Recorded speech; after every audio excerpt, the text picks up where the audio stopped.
Hi guys जय माता दी। तो आज हूँ नवरात्रि प्रथम दिन। तो आम रेडी हो गाधे पीधे की तो मुझे फूल भी तोड़ी नहीं देखिपे। आटे निश्चय आपण मैंने कमेंट रे कहे ये कौन फूल सकाल पर्यंत यहाँ मैंने व्हाइट थाए कि धीरे धीरे से पिंक भी हो जाए। जब जानते निश्चय कमेंट रे कहे। तो घरे पूजा आम सारी देचु किंतु माँ को पूजा करूँ एवं जाए माँ को फोटो रे ही आम पूजा करूँ। तो आम लड्डू भी ये रेडी हो जाए से देखिपे आपण मैंने। तो एबे मुझे माँ माड़ बनाऊँगी चढ़ाई। तो आज तो बेसी फूल भी नाला तो जहाँ भी थी से गोटे छोट माड़ बनईदेली माँ को।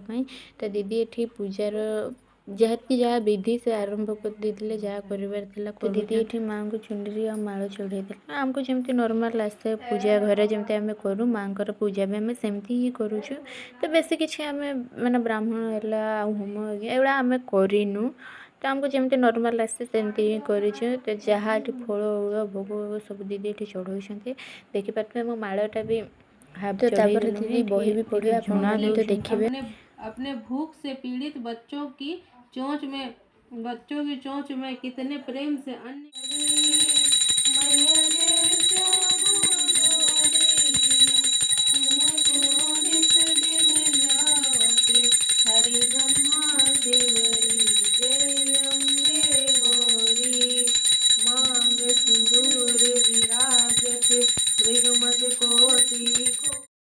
तो आपण मैंने देखिले तो बही भी पढ़ी नेलु आरती भी कलु।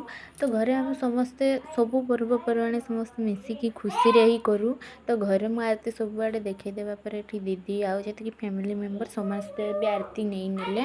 तो जेहेतु आज आमर उपास अच्छे तो आम सेमती किसी खाइबुनी जहाँ खाइबू फल मूल भोग से ही खाइबू। तो देखा नेक्स्ट ब्लॉग रे से लाइक